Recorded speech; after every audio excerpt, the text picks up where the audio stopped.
Okay, welcome back to the show. How are you doing today, Zan? I'm good. About to fly off? About to fly off again. Yep. Story of my summer. So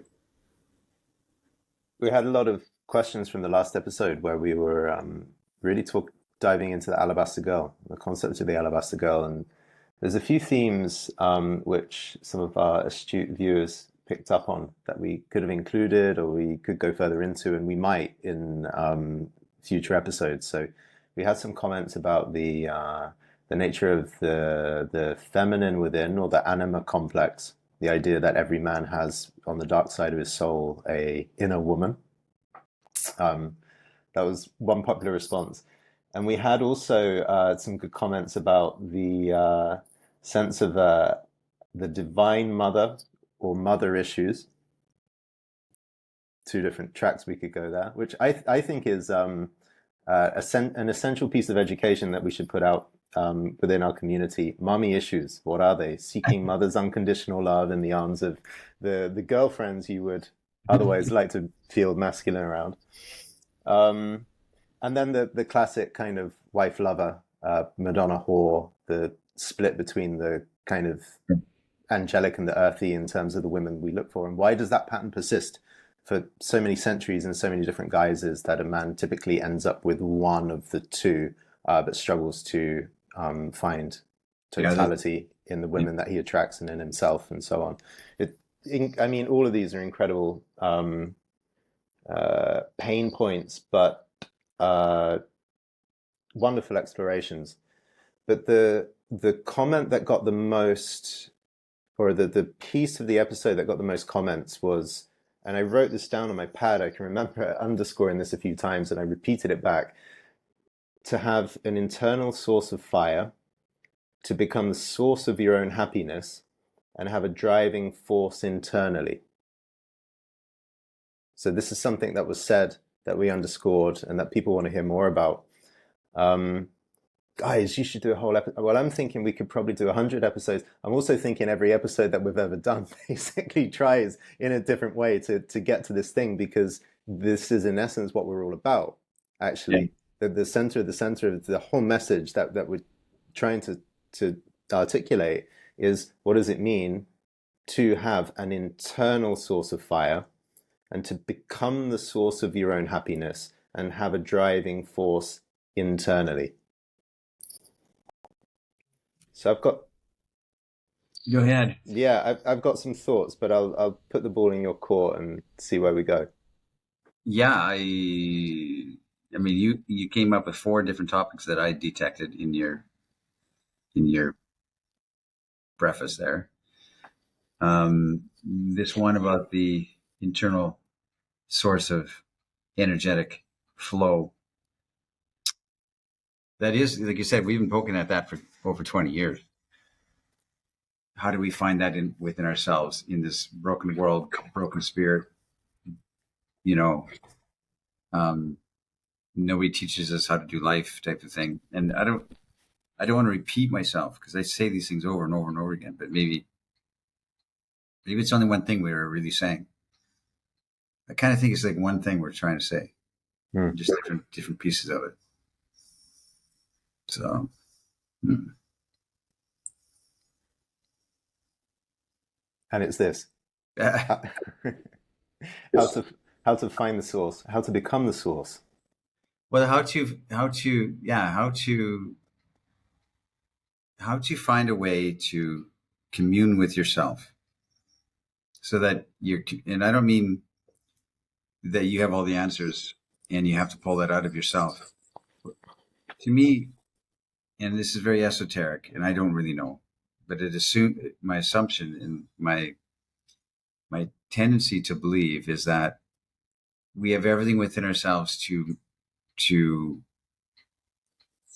change the way we relate to circumstances and events and people, etc. Consciously chosen.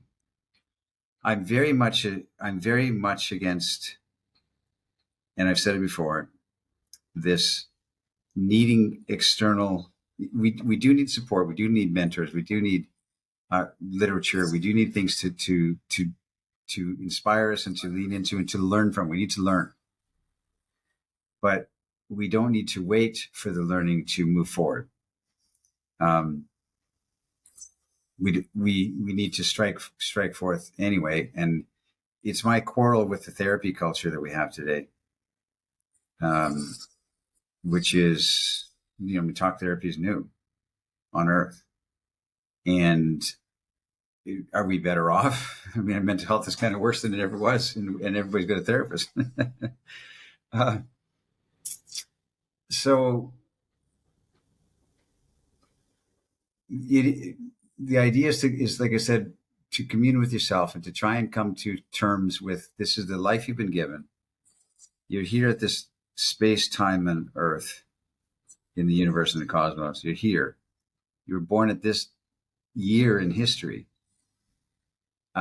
Somebody might say, well, what's my purpose for being born? Well, I don't know. Unless you believe it is a divine hand that has a manifest destiny for you, then there is no purpose for you being born. The humanists would say that it's an accidental birth, and you just accidentally plopped out into the ground, and you struggled to make it this far, and now you're an accountant. And maybe they're right, but for anybody who's trying to think on a different plane of, like, what are we made of, then you have to reach to a transcendent type of description of life or prescription for life, and think about what does it mean to live a life well lived, which is what we're trying to understand, an artful life. So you ask a guy who says, listen, I'm afraid to go talk to girls. I'm confident in other things. I have approach anxiety. Another guy says, I get tongue tied. I don't know what to say. Another guy says, I don't believe I'm good enough. I'm struggling with my height all my life, and it's been a detriment to me, and it makes me feel unlovable. All of these things are the same thing, which is our inability to come to terms with the fact that we are here on this earth for now. We're born now, and everybody else around us is born now, and trying to figure it out just like we are. Everyone's trying to find a path forward, and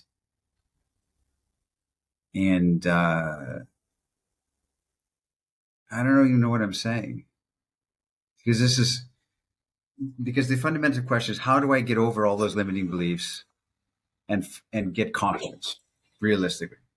Guys would pay thousands of dollars to get confidence instilled in them. Boom, they can stand on this earth. They have, a certain set of eyes that they look at the world with. It's all the same thing. It's all the aspect of everything we've been talking about with the Amorata philosophy. It's aspects of that. It's all the practical application of the things you're trying to teach in your coaching and your mentoring.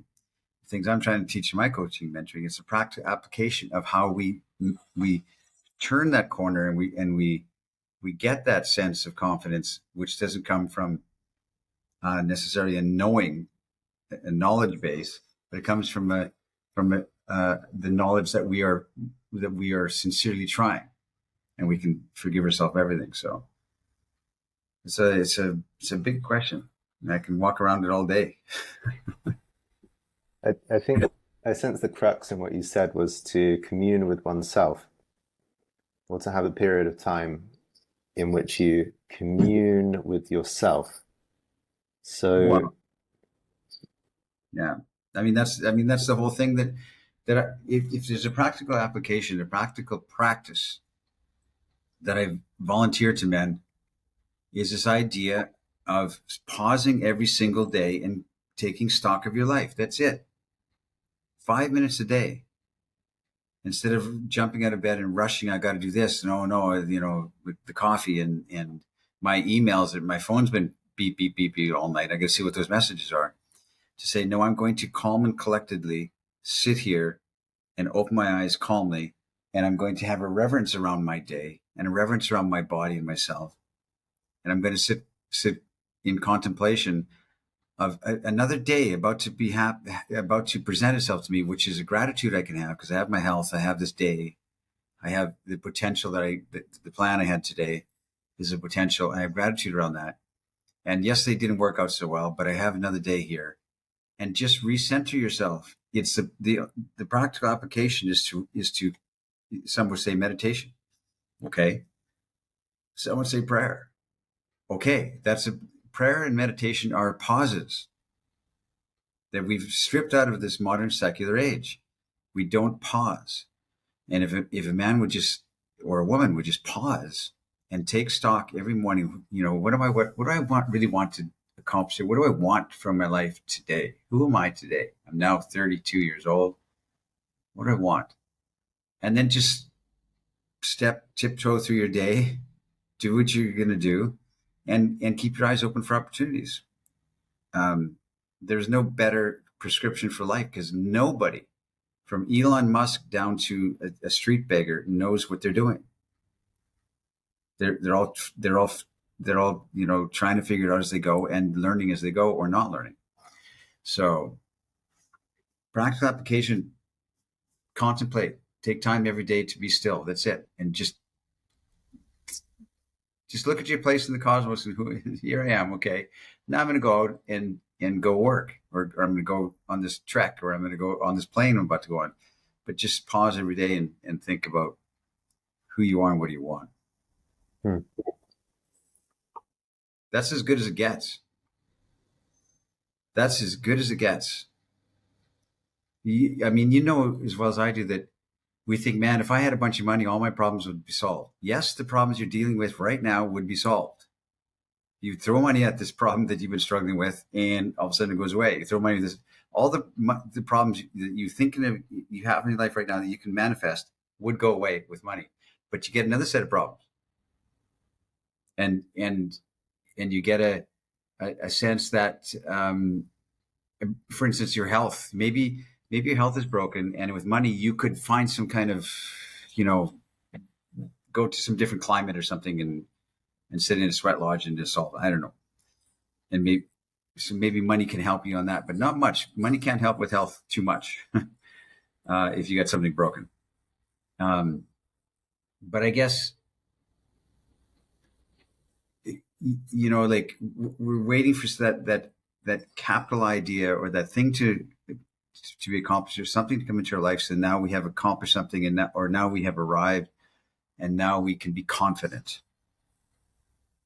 And you're always going to be hesitant and scratching your head and doubting.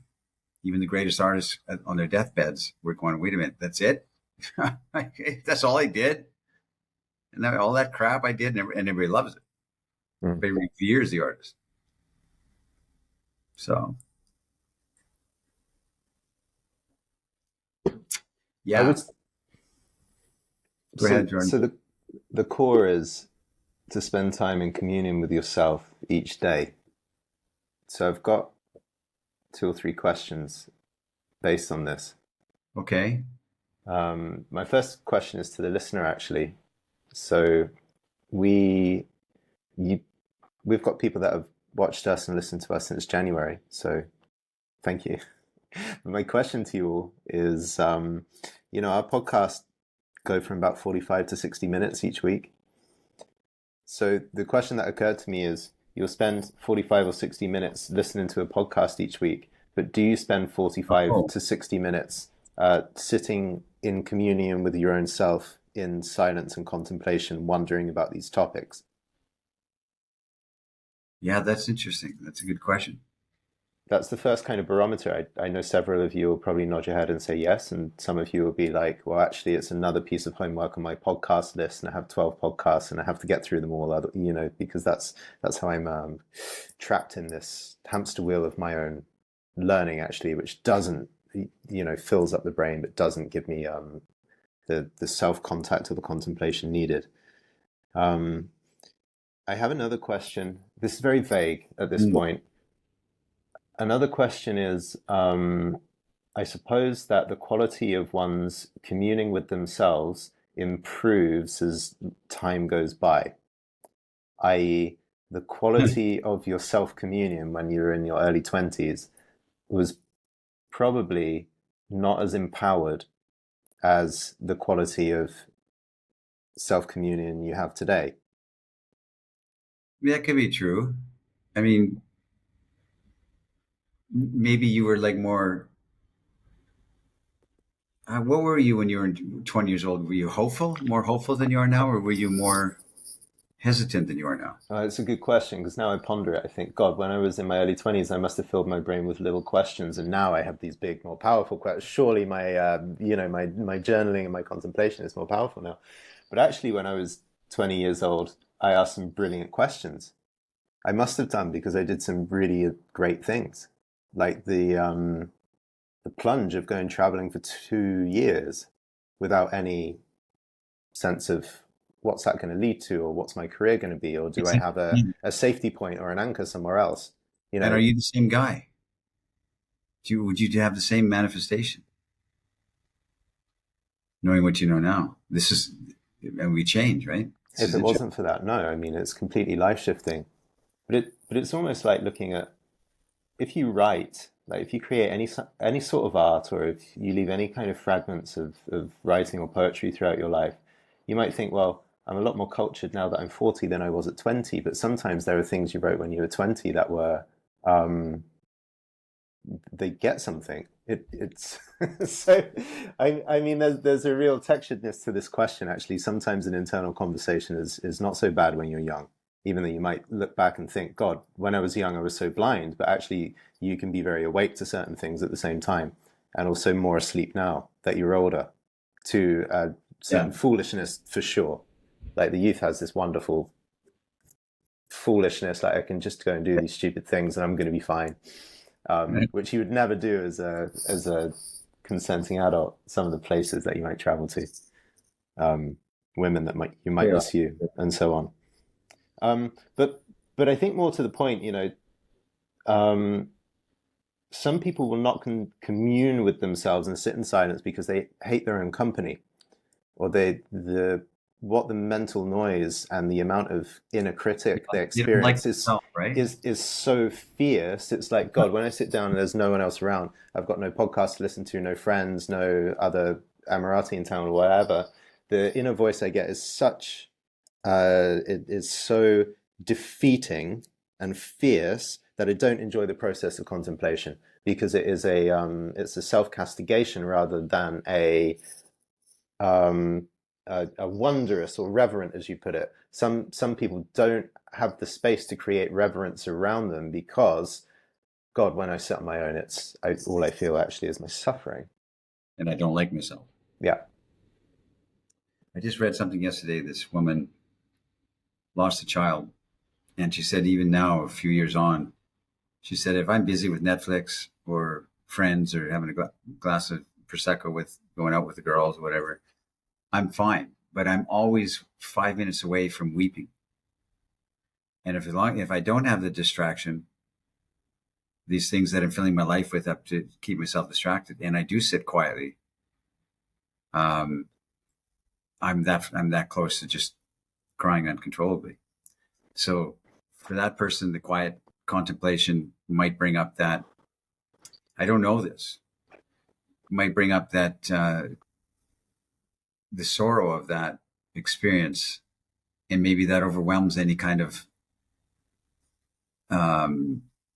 consideration. Well, it shouldn't, though. It should, because even that sadness coming up should put you in the place of, should make you have a perspective on your place on earth, or should make you consider or question it, at least. Maybe there is no place on earth, and why did that happen?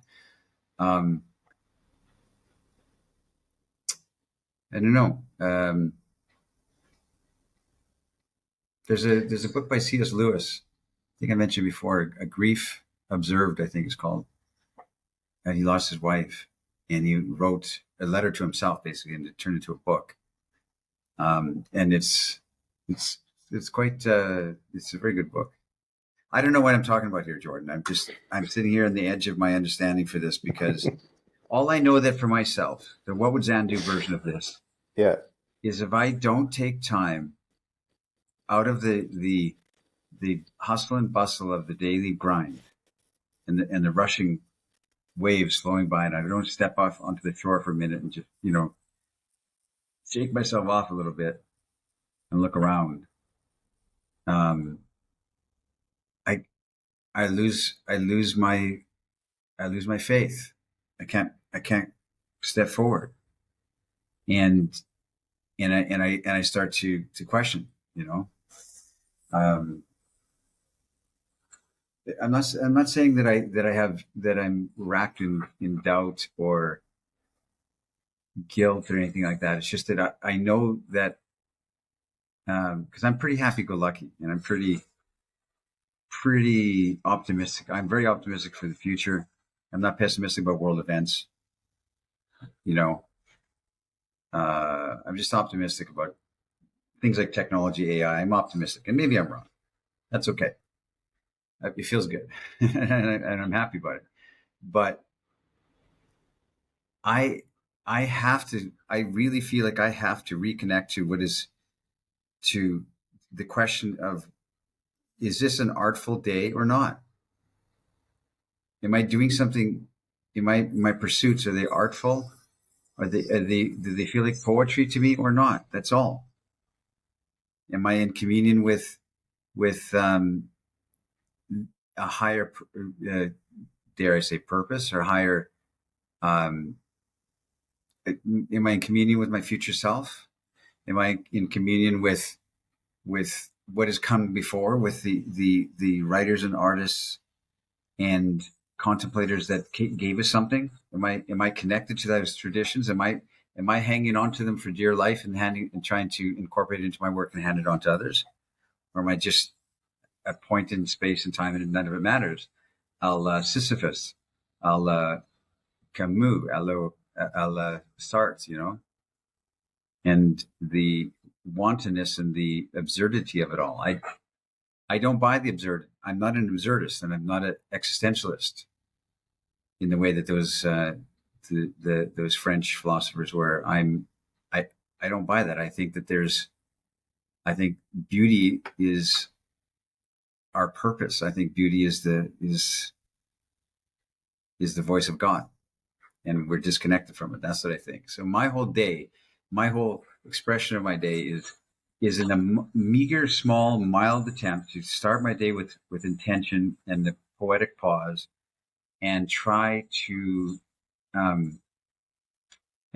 connect with something that has forward.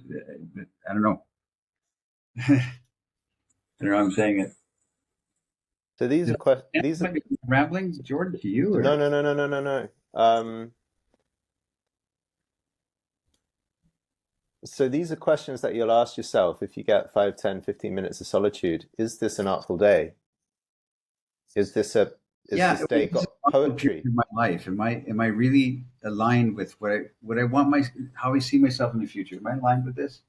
Yeah, Is what I'm going to be doing today, does that head me toward what I see myself as the vision of me in the future? This old guy yeah, with white hair, does it look like that guy?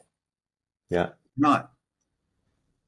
yeah. And I think yeah, yeah. This is not rambling because I think some of these questions are very important to people because it sounds like you'll pause.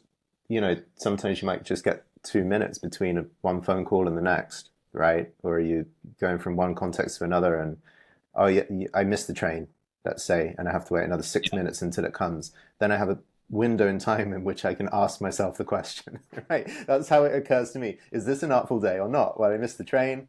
Definitely, it doesn't feel like an artful day anymore. Okay, well, now I actually get to sit in a deeper contemplation and wonder that a little bit more thoroughly, right? yeah, So these little windows open up during the day where all of a sudden we have a piece of solitude where we didn't expect it, and then boom, that's where a little question that you're asking can go in.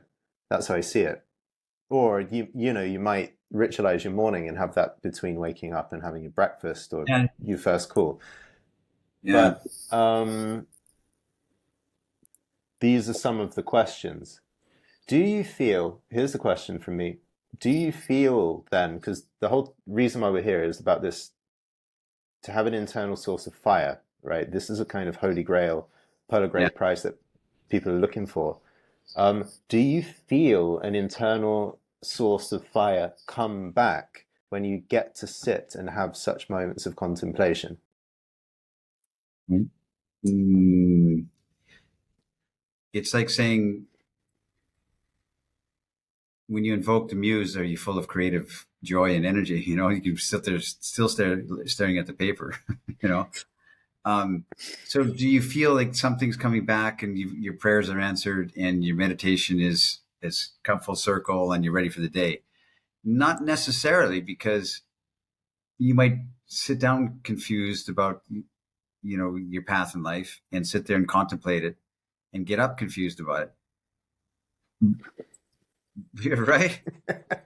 You're really selling a wonderful. But what you do, what you've changed in your heart and your spirit is that you've taken the time, no matter what, to converse with yourself. That's it. And how it manifests, you might not see it now. You might still be just as worried about the day. Maybe you have a major thing you're worried about, and it's really overwhelming you, and you wake up with worry. But you sit quietly and you sit with your list, you know, like your notebook, and you just contemplate, you know, this worry thing that I'm worried about today doesn't look like my future self. So I'm going to get past this somehow today and tomorrow and the next day or the next week. And I'm going to head towards that, keep heading towards it no matter what the cost. I'm not going to give up. I'm not going to get discouraged. I'm going to say, okay, put the perspective around the thing that you're worried about right now. And it could be a major thing that you're worried about. But there's a lot of major things that are even more major that other people around you that you know of are dealing with. You know? So in that perspective, so you're certainly worried about the day, but you can at least contemplate. At least you can say to yourself, I'm doing my best to try and find true north for my life, and that's how I do it, by communicating with myself and considering my life and pondering what I want my life to look like. It doesn't look like that now, but what do I want it to look like? I want this. I want to have my health restored. I want to be living somewhere else on this earth. I don't know how, but I want it. I can feel that that's what I want for my. It really has a meaningful purpose for me, or a meaningful thought in my mind for that. It's nebulous what we're talking about, Jordan, but especially in this modern age. I don't mean modern age. I mean this year. This last year and a half has been a turmoil for everybody I know. It's been a real up. There's no peace and safety. Nobody's got any relaxed moment in their life. Something's disrupted them. Everybody I know, I'm like, what? It's a turmoil, and we see it politically. We see it in the world. We see it in the real battle of that's online between ideologies. Canada, you know, my beloved Canada, is completely different feel than it was 10 years ago. It's a different feel. And that feel is that everyone's angry, and they weren't before. They weren't angry before. Now everybody in small town Alberta to, you know, Montreal, are angry. And that's a new feel for Canada. So something's disrupted, the winds of change. But you put a perspective around that. Imagine how disruptive in the countries felt different in World War II or post World War II. They probably thought, like, there's no hope. I mean, we struggle with well, I don't know. I mean, like, there's just, I think about perspective a lot. You know, how, you know, it might be seeming like it's really strange right now, but it's been strange in history. So that's why I'm optimistic in spite of all it. What I would say so far is your the answers around finding this internal source of fire. You could say are micro practices, like small things that you do each day, either ritualistically or whenever you have a moment, to turn in and to ask yourself certain questions and to come back to the questions, important questions or kind of life driving questions. So you keep that sense of mindfulness throughout the day. And and my sense is you might spend anywhere from 2 minutes to an hour in this kind of self, how do we call it, self communion with oneself. Um, on the other side of the spectrum, when people think I want to find a source of fire and a driving force, an internal driving force in my life, and the place I'm coming from is I have so little internal fire, or it's so muted, or I have so little driving force, or I feel such little conviction and driving force in my life, probably I have to do something very big and dramatic, like some kind of macro practice, let's call it, which is, as you put it in your book, to climb a mountain and never tell a soul. Right. The vision quest, the let's cut everything, give away everything that I own and just throw myself into the wind. Like the 2 years traveling without any sense of how I'm going to use that in the future, without any, total surrender, no grip over what my future career plans will be. I'm going to go out into the wind and test myself. Um,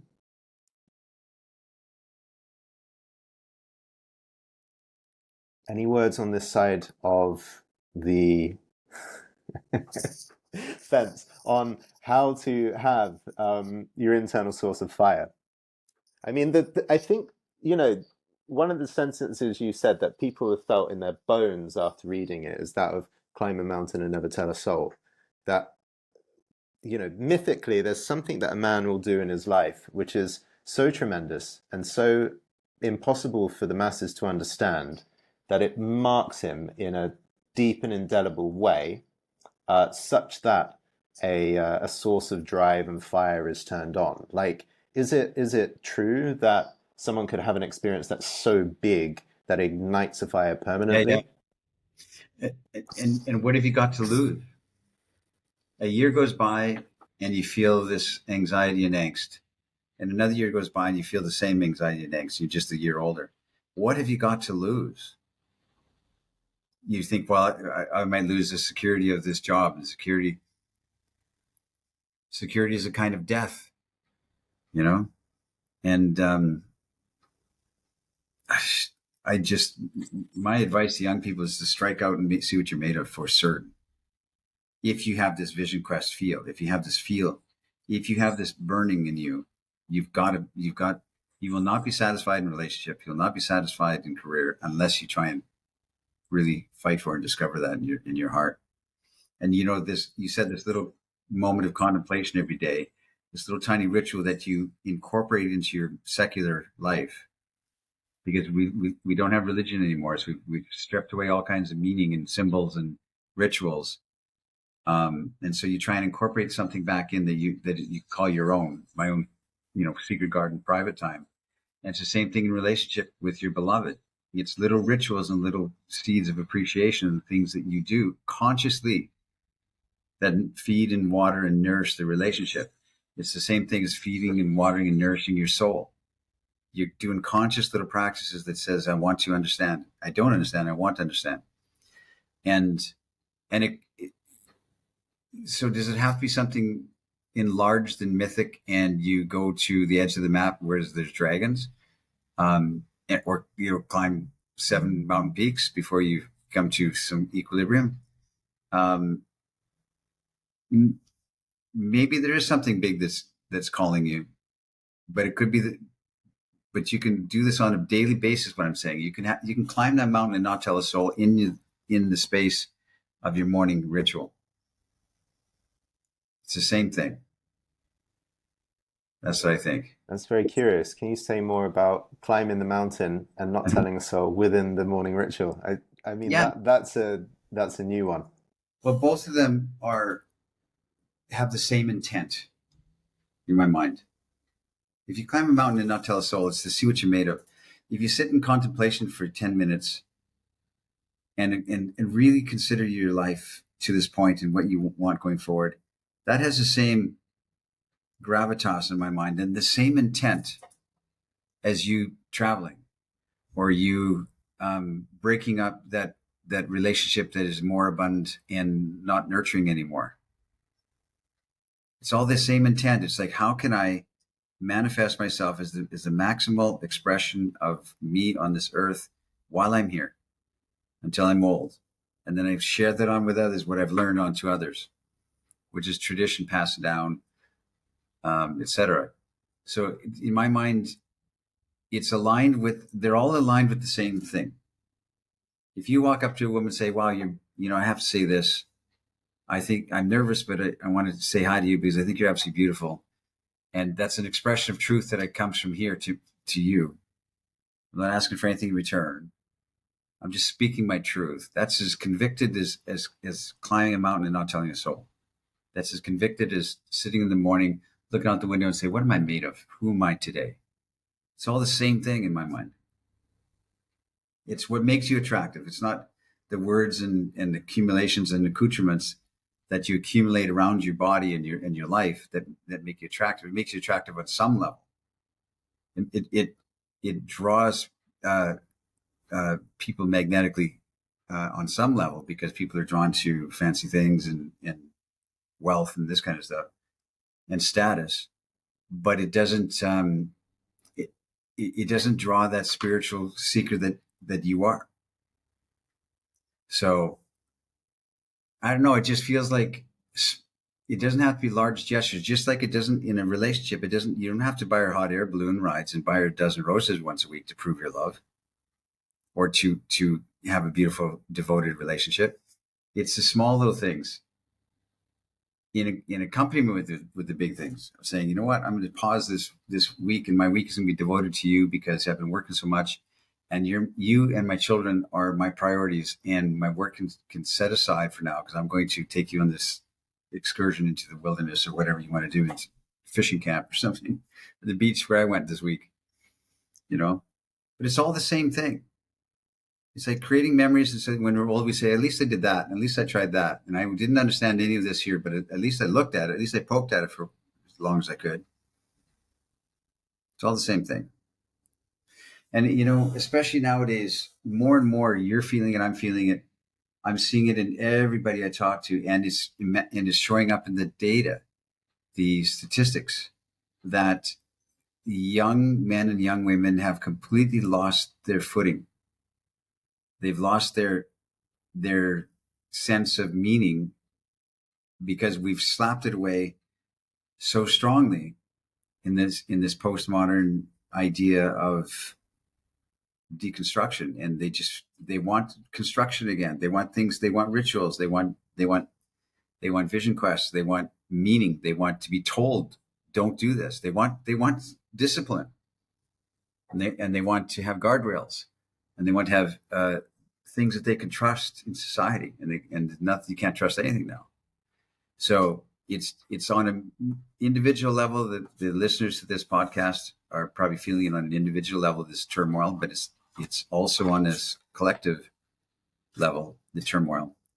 And there's a real cry for not necessarily religion, but that's what they have. So there's a lot of young people going back to religion, a lot, which has never happened in my lifetime. The churches were crying because we're losing the church has changed from a real, the Protestant churches went from real hymnal driven, reverent, kids shouldn't be laughing and running in the sanctuary because it's a holy place, to drums and, dance music and to attract the young people. Youth pastors, they call them. They have these youth pastors who are hip and like Taylor Swift and they know how to say, the Riz and all these, these, right? Because they connecting with young people because they're proactively trying to proselytize young people and show that it's kind of cool to be Christian again. And they had that for decades, and now you don't need it. The young people saying, where do I go? I'm studying Protestantism, I'm studying Orthodox, I'm studying Catholic, and I'm picking one of those because that's what's happening. And you look at the statistics, and people are returning to church. Young people are returning to church because we've just constructed society so much that there's no such thing as a family anymore. What does it mean? Anything's a family, and anything's a gender. It's been deconstructed to what we could rely on before, and so young people are trying to find meaning and meaningful ways of looking at it again.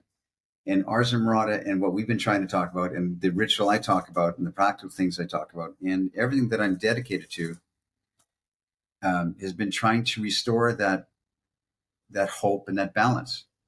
And my whole concept is to do it by having a conversation around the concept of beauty. What does beauty mean? What has been lost in beauty in our rituals, in our relationships, in our polarity, our men and women, in our community, in our architecture, in our art? What have we lost? And how do we restore that so that we now can aspire to something again? If artists don't aspire to beauty, they don't try and capture beauty. They just capture their angst, their anxiety. Writers, like I can't read poetry. I can't read modern poetry, not a chance, because it's like, look at my angst and my grief and my turd in the toilet that I'm writing about this morning, because, like, it came out of my body. And it's just this navel gazing, look at me. And they're not trying to aspire to beauty, and neither is, the plastic arts. But it's my rant.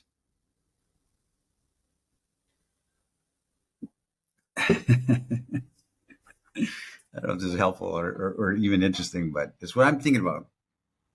I'm laughing over here because I went to the Museum of Modern Art in Barcelona this year, and their kind of artists in residence are Jeff Koons and Banksy, basically.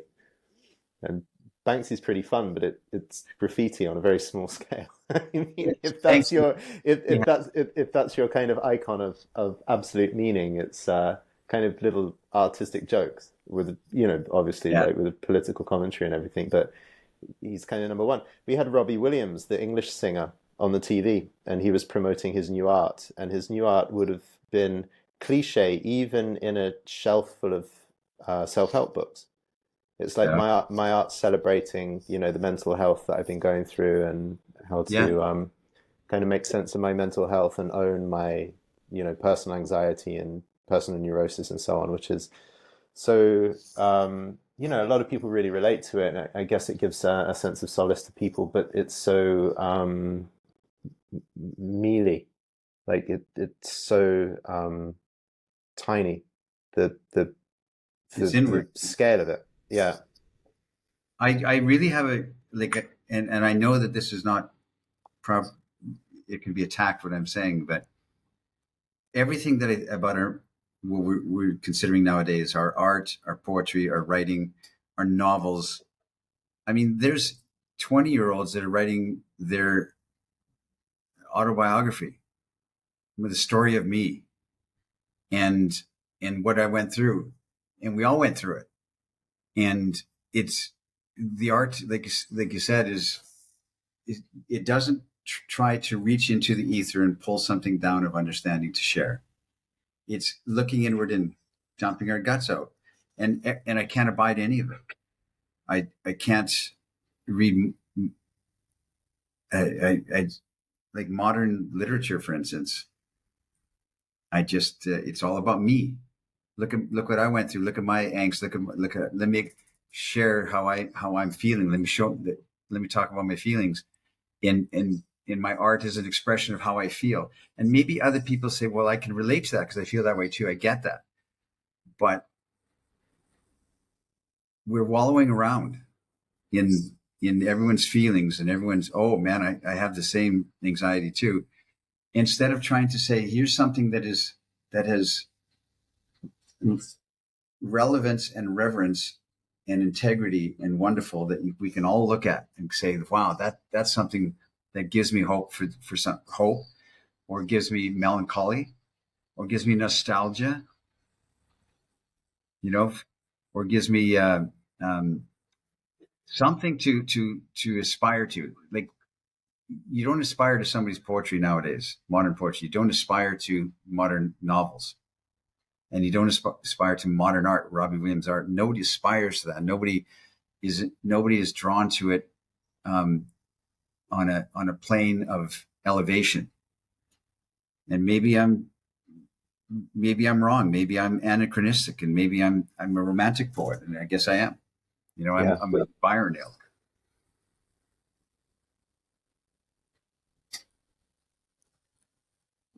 But Yeah.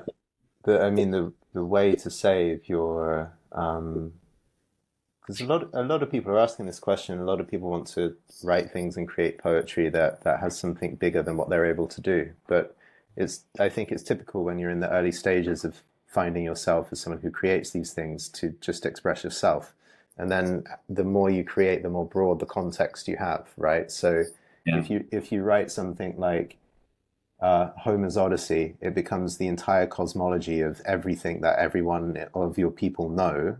And within that, you have, it might be based on your own yearning for home and travel and everything that happens when you are um, separated yeah, actually from what is home. But it's a story for everybody, that everyone can see themselves in the archetype of Odysseus.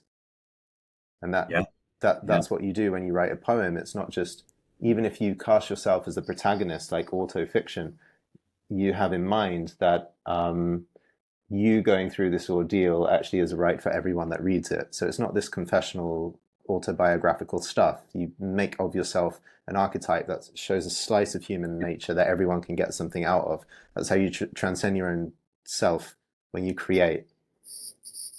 Um, but I mean, yeah.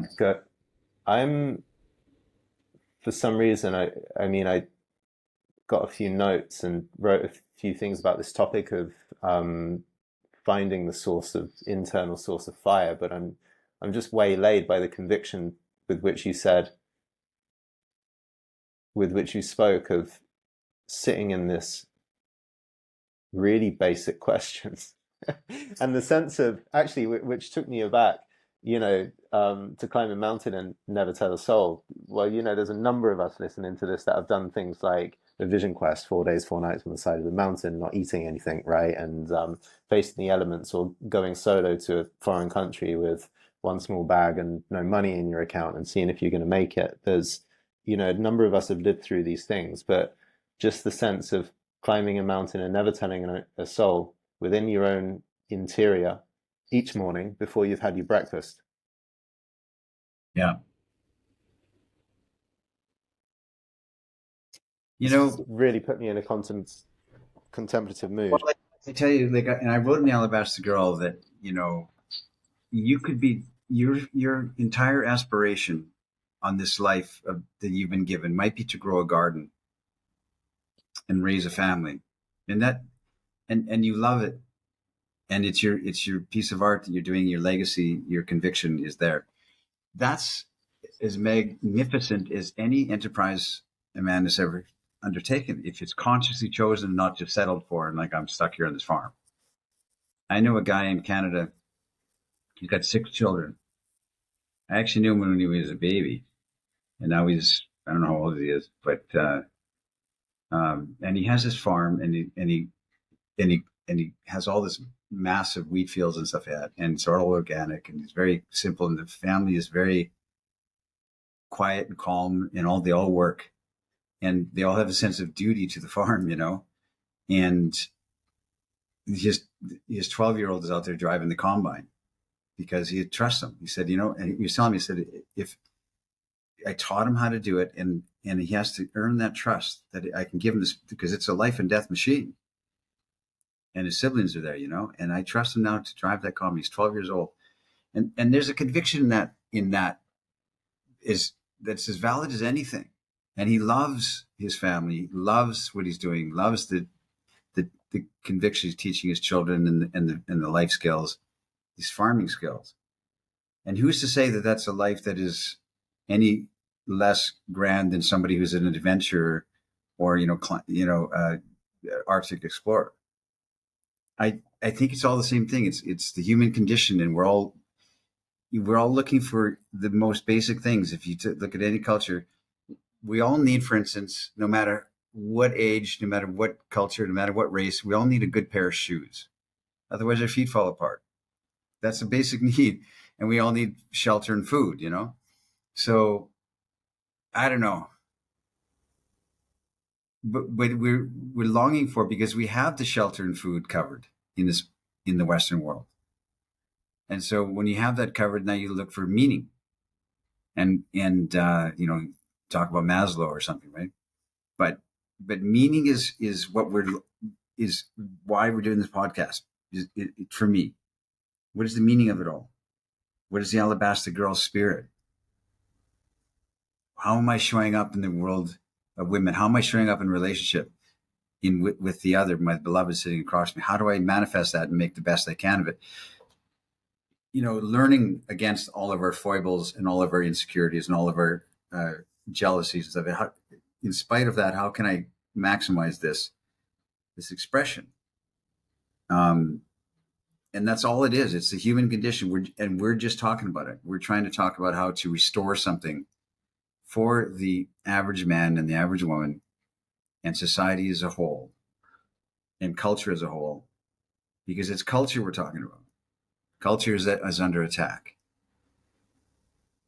And the way I define culture in my mind, at least. So, I don't know. I have a process. It's like a coaching style process, but a meditation that I practice with one other person.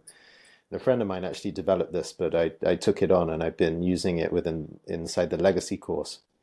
And it's called The Man on a Mountain. And essentially, I invite somebody into a conversation with me. And the premise is that I am the man on the mountain, and the mountain pass. And the path is very, very thin. To this side of the path, it's just sheer mountain face. To this side of the pass, it's just sheer drop off, into some forest far below. So there's no way around me. And I'm just standing in the pass. And you're coming up the mountain and you want to get by because you're on some kind of narrative that for some reason has you desire to ascend the mountain. And you've come from far below and you want to carry on and go up to the top. And I'm in the mountain pass. And I give you the challenge. I set a bit more context, but basically what I want you to do in the coaching style process is show me why I should let you past. Mm. So in a sense, I'm a guardian of whatever might be up there, and I'm testing for a particular kind of metal, conviction, grit, heart, fire, all of these things that were asked by that initial question, to see if you've got enough of that to get by me. And what I'm looking for when I'm facilitating or guiding this is, because I'm partly facilitating, like I want to give the person some ropes so they can, have a stab at getting by me. But at the same time, I'm fierce. Like I'm actually not able to let anyone by me unless they are able to get into the required state of fire in order to kind of blow me away, so to speak. The experience, if you go and see someone who transcends themselves in beauty, in art, like in an artistic performance, there's a singer, let's say, and she does something that's so sublimely tinged that your kind of body disappears and you're rendered helpless. If like a wind were to come over, it could blow you over because you're just astonished by this beauty. But people can also do that in a warrior context, which is someone comes along who is so fierce, you're just like, okay, you transcending yourself with pure ferocity. Like, I'll get out of the way because you need to go, right? Like there are some people that can carry such a force of nature with them that the natural thing is to bow down, or even that your own sense of self disappears for a moment. So what I'm testing for in this challenge is, can the person within themselves conjure a sense of conviction to get by me? Am I so on a heart, not on a appraising mind level, but am I on a heart level so convinced by their fire that I will let them continue up the path, because I see that they're imbued with this thing like soul force, which was the phrase given to Martin Luther King when he stood up and he gave his famous address and his speech, right? He was infused with soul force, and everyone felt tingle, frisson all over them. As one man stood up and showed up and spoke with conviction. So I'm testing, can the person who wants to get up the mountain pass speak with such force and conviction to get by me? And if a person is in their mind or their ego, and they're trying to sound impressive, or they're trying to bargain their way by, which is a common strategy, they're trying to justify why I should let them by because they've got, this is their mission list, and they're very impressive. All that stuff looks like nonsense, basically. Yeah, they're trying to fool you with their brilliance and say the right things. This is why you should let me on your spaceship to Mars or your underground bunker to New Zealand, because I'm going to be good for the human specimen, because I went to this university and I've got this AI proficiency. And they give you all this shit, which is basically, as you said, I have deserving based on performance metrics and rationale, but it's not like a pure rush of fire conviction that comes from the soul of the person. So I'm scanning to see if the person in the session with me can actually speak with conviction to the extent that I actually turn in reverence and allow them up the mountain pass. Most people completely fail the exercise, right? So most people are just not even close to having this kind of session with me in the first place, right? At the end of basically 9 or 10 months of training in the legacy course, a year long, people are invited to come up the mountain pass and see if they get up or not. And, at this point, I'm talking about like the cream of the crop of the most committed Amorati who have done a bunch of training and real work on themselves to get up, are having a stab at this. And I'm also giving them some rope, but I'm testing them. And people spend an hour and they're just doing terribly and they're flailing around and they're close to giving up. And I'm, giving them a bit of support to see if they can get there. And one of the men got past me, and it was grueling for him. And I asked him a couple of questions, and he accessed something within his own self. And the whole thing is, can you access the thing within yourself that's going to convince me that you're carrying a soul force, and put me in frisson to the point where you could just run by, and I'm so blown away and impressed. And one of the guys who did it, he got by me because he tapped into his a transcendental sense of purpose. That sounds really impressive. Oh, my transcendental sense of purpose, blah, blah, blah. I want to build wells in every African village and all the rest of it. And it's nice. Resume built, Peace Corps, volunteering work and so on. And it's kind of a compensation of your own trying to show your goodness, right? Yeah. But he tapped into the space. He tapped into the part within his own energy that would defend fearlessly his woman and his dogs. And his dogs. What? His dog. His woman and his dogs. His family. Like his family unit at the time was, this is my girl, these are our dogs. And okay. He tapped into the source of love that he had for his woman and his dogs. And the conviction and the fire in him was so compelling, I was like, to let you go by. By the way, this is a man who's very impressive, and he could tell me about the public valuation of his company and all this kind of thing, and it's very big and all the rest of it. You would be very impressed by these metrics. But the thing that got him by the man in the mountain is the fierce protective love he would have in a life or death situation for his woman and his dogs. Sure. That's the thing that I'm feeling for. Conviction, yeah. The complete conviction. I had this is a strange story. They always say like the most dangerous person in the world actually is like a mother or a grandparent looking after their children. Right? Like the young children. If you try and harm the children and it's only grandmother is home, she'll come out with a rolling pin and batter anyone who tries to take any of her offspring away. I told this story before on the podcast. We had a cat who gave birth in my office, and we had 4 kittens. And the cat gave birth on a t-shirt of mine. I was quite unhappy because it was one of my favorite t-shirts. And I tried to pull the t-shirt out from underneath the cat. And the cat had the same conviction, which is, if you try and harm my offspring, I will claw the shit out of you. Even if you kill me and everyone else, I will give you maximum destruction. And the fear, but also the wrath in her face.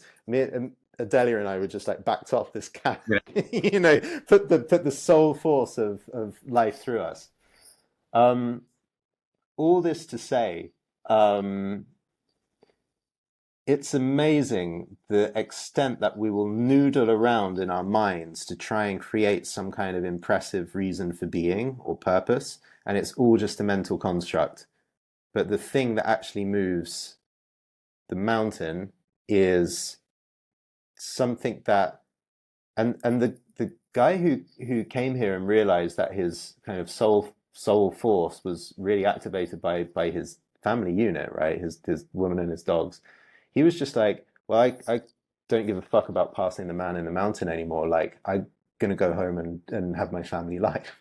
That's really, I came into this exercise wanting to articulate my transcendental purpose and have that reflected back to me. But what I got from it actually is just like the bulk of it is this roaring fire that's within. Right. And that's just about protecting my home life and giving peace and nurturance to these people who I feel in here. That's Right. it, right? That's it. And this is with someone It's enough. who has brilliance in the world, that can do brilliant things, but that's the core of what brought him fire. That's enough. Yeah. Exactly. Wow. That's great. So you're basically saying, I mean, you open this call by saying the question is, how do we manifest that or find that source of fire within us, right? That source of combustion within ourselves when nothing, when it's wet and moist and damp all around us. How do we find the tinder to make ourselves spark and come alive? Which is what this guy found, right? In his conviction of Yeah, his loved ones. yeah. Right. Yeah. It's an But interesting concept and subject, Jordan. I,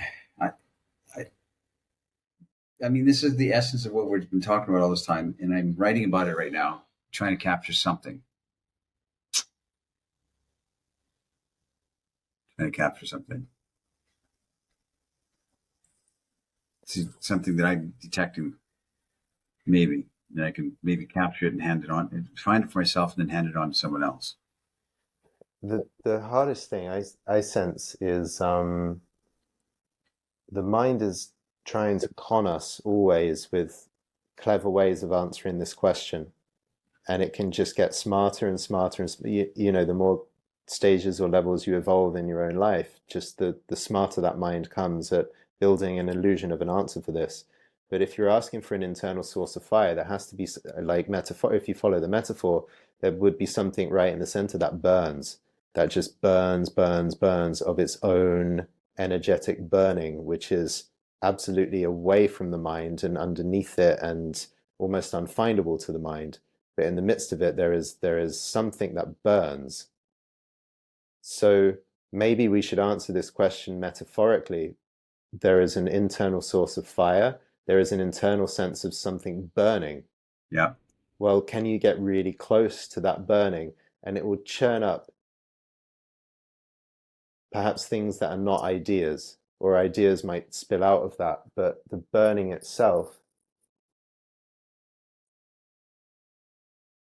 I You said sense, that? yeah, Yeah. I sense has its own life force, or its own intelligence, or it you know, talks to you in dreams or images or whatever it is. But the burn itself has its own life that it would live if given oxygen and allowed to come through of its own accord. Correct. Yeah. Yep. Th- It's the human condition, brother. I don't have much more to say on it, Jordan. Like Thoreau had this quote where he said, you know, the young man gets together, gathers materials to build a bridge or a palace or a temple. And then when he's old, he builds a woodshed with the same materials that he's been gathering all his life. Hmm. You know, you have all these ambitions and stuff when you're young, and then you build your woodshed. Yeah, that looks good. That's funny, actually. Thinking of all the things you collect, Yeah, and then it actually does end up becoming useful later on. yeah, yeah. It's not what you thought it was going to be. No. It's a remarkable thing about life, the surprises it springs on us, and it's changed. My life has changed even when I first met you. Like I met you in Brazil, right? Hmm. Yeah. I had no, and I'm in Romania now. I had no concept of Romania when I met you. Did I? Yeah, you did. Oh, I did.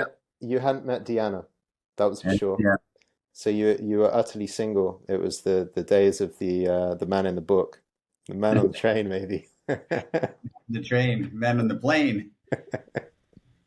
But but you look back on how it's changed, and and you wouldn't like. There's a cliche that you wouldn't adjust anything if you could. You know, if you're heading forth with sincerity and a thoughtful step forward as opposed to just reacting to life, um, and maybe you wasted your 30 years of your youth because you were afraid to quit the job, for instance, right? And you're still not happy, you're still not fulfilled, and you're not in shape, you're not any things you thought you would be.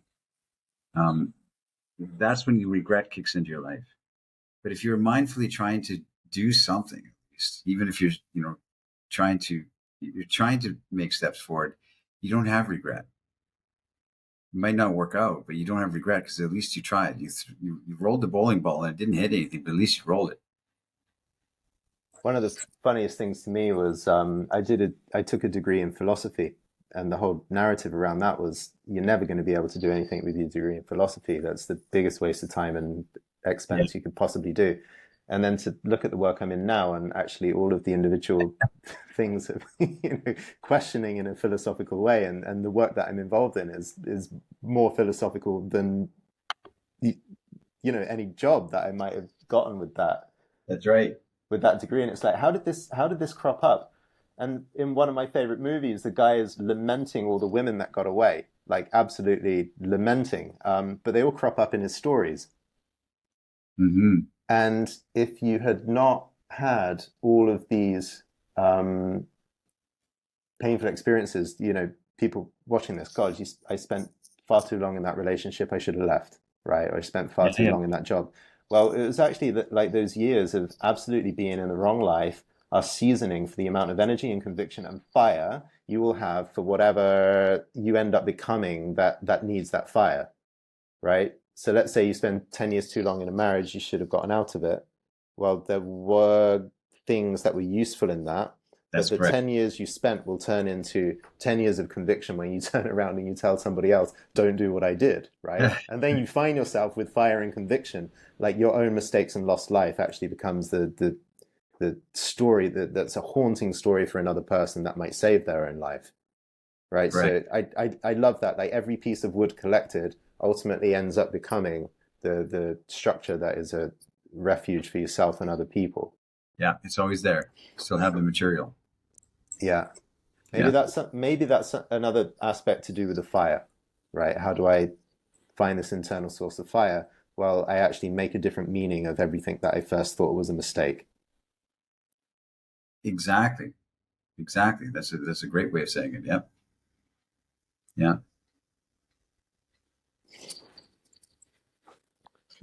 Anyway, long podcast with Yeah. Interesting. a lot of meandering and difficulty to pin down an answer. But I hope the very people that ask this question, how do I access an internal source of fire?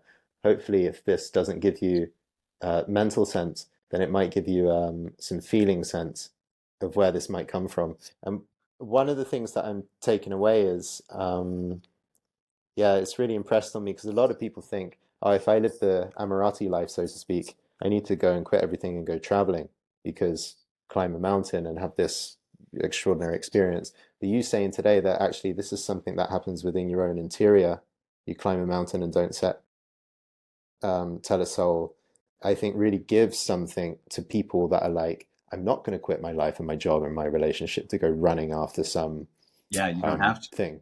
Right. I think this really gives something substantial Yeah, to people who are like, I want to find this, but in my own, um, just in my own neck of the woods. correct. That's 100% right. And I've been trying to say that for a long time. You don't have to be a vagabond with all your possessions. It's true, but people are not very ready to hear that. I think maybe they look at the life that you've lived or look at how I've lived over the years and think, actually, no, I need to do something physical. Um, but Well, maybe that's the whole thing. We've always identified the quest, the journey as being a physical thing, because it takes a lot of subtlety to be able to realize that actually it can be entirely inward and that the outer journey is metaphorical. that's right. Yeah, I think young people, you still need to have experiences though.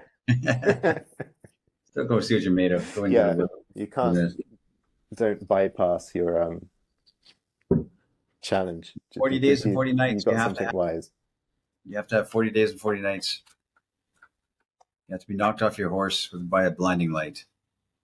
Be blind for a few days. The road to Damascus. Everybody needs that. All right. See you all on the next one. Hey, Jordan. See you later, man.